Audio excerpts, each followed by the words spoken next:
Syracuse men's basketball team will face 4th-seeded Wisconsin on Thursday. Tip-off is scheduled for 7:15, with the winner advancing as one of the nation's Elite Eight. Major League Baseball will celebrate Barry Larkin's induction on July 22nd.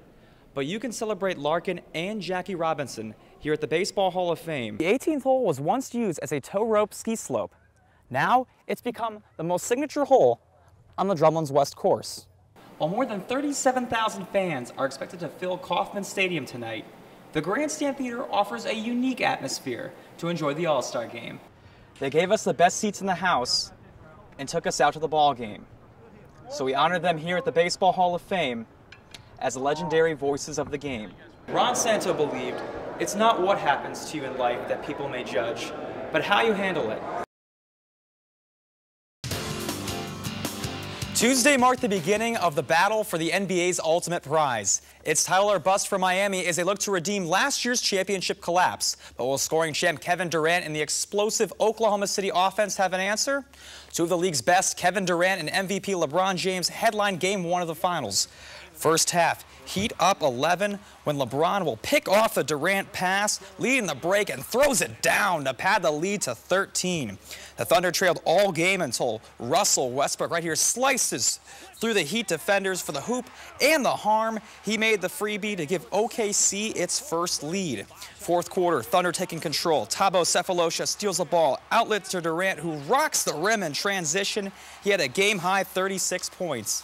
Under 4 to go, Westbrook pulls up and drills the dagger from the elbow. Alonzo Mourning and Pat Riley watching the Heat fall 105-94. Game 2 is set for Thursday.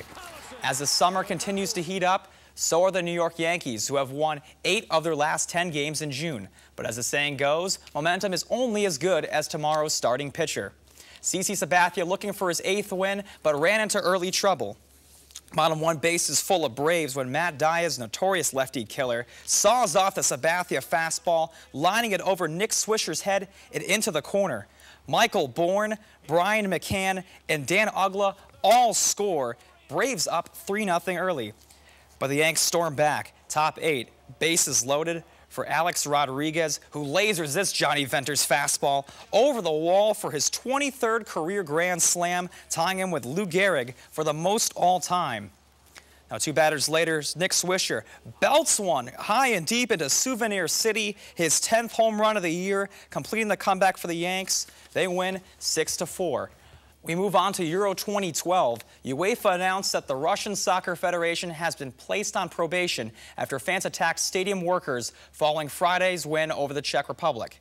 The Russians were fined $150,000 and could face further penalties in future Euro matches. They took the pitch Tuesday, looking to advance against co-host Poland in Warsaw.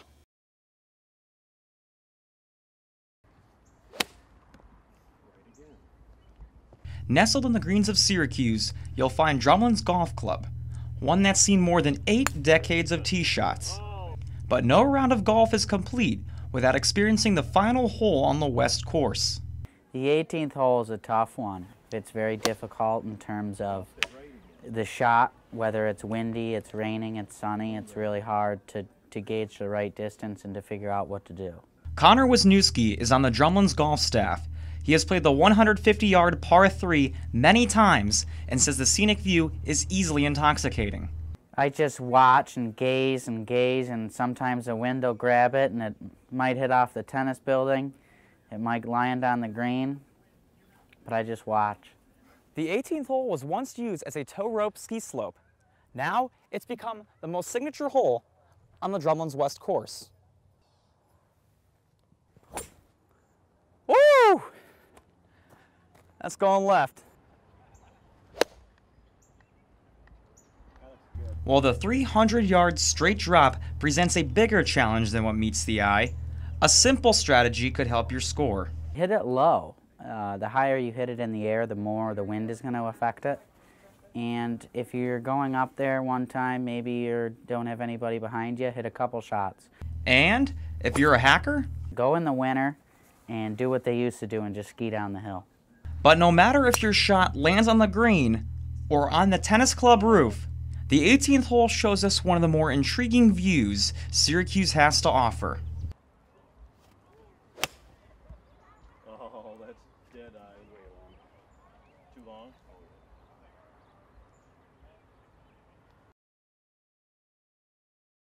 Walker throws. There's a long shot. It's going to be, I believe, the Giants win the pennant. The Giants win the pennant. The Giants win the pennant. Without Russ Hodges, Bobby Thompson's shot wouldn't have been heard around the world. Gibson swings and a fly ball to deep right field. This is going to be a home run. Unbelievable! I don't believe what I just saw. Without Jack Buck, we wouldn't know what to believe. As long as we've enjoyed baseball's sights and sounds, it's easy to forget the voices that bring America's pastime inside our homes. Cubs win! What a lucky break! From Harry Carey, Number 500! The career 500th home run for Michael Jack Schmidt! to Harry Callis, they have kept us in the game and simplified a complicated sport. All of them have a place in Cooperstown, sharing the honor as Ford Frick Award winners at the Baseball Hall of Fame. Well, it's really hard. It's nothing that I did, first of all. I don't really like to take a bow for the great moments that I've broadcast, because all I've really done is broadcast the achievements of others. While each paved their own way to greatness, each journey had its own first step. This is when the moment that changed my life occurred. I'm looking into that visiting broadcast booth, and right in the middle of an inning, there's a batter at the plate, and that broadcaster says, "There's a curveball, low and outside, ball 2." And then he grabbed a big handful of, I thought it was French fries, and he jammed all these French fries into his mouth. He's chewing on those fries, and while he's still chewing, the next pitch comes in, and he says, without missing a beat, "There's a fastball outside, ball 3." Then he grabbed a cup full of whatever. He took a big pull on that cup, and as a 10-year-old, I sat there and said, "That is the life for me." And it's pretty daunting when you think about being in the same, or having a plaque up in the same room as Ernie Harwell and Vin Scully, and it's just an honor and a privilege to be in among those guys who call the game better than anybody. But what these unique personalities all share is the overwhelming passion for the game of baseball. But I have loved this game. How do you explain love? It's just so deep-seated inside of me ever since I sat and saw my first game in the old Polo Grounds in the bleachers in New York. And even to this day, after 59 years of broadcasting and all those countless years that led up to it, I still love the game. They gave us the best seats in the house and took us out to the ball game. So we honored them here at the Baseball Hall of Fame as the legendary voices of the game. Reporting for the Baseball Hall of Fame, I'm Adam Rozwadowski. The impossible has happened. The Cubs win! The Cubs win! Yes. The Cubs win! Go crazy, folks! Go crazy!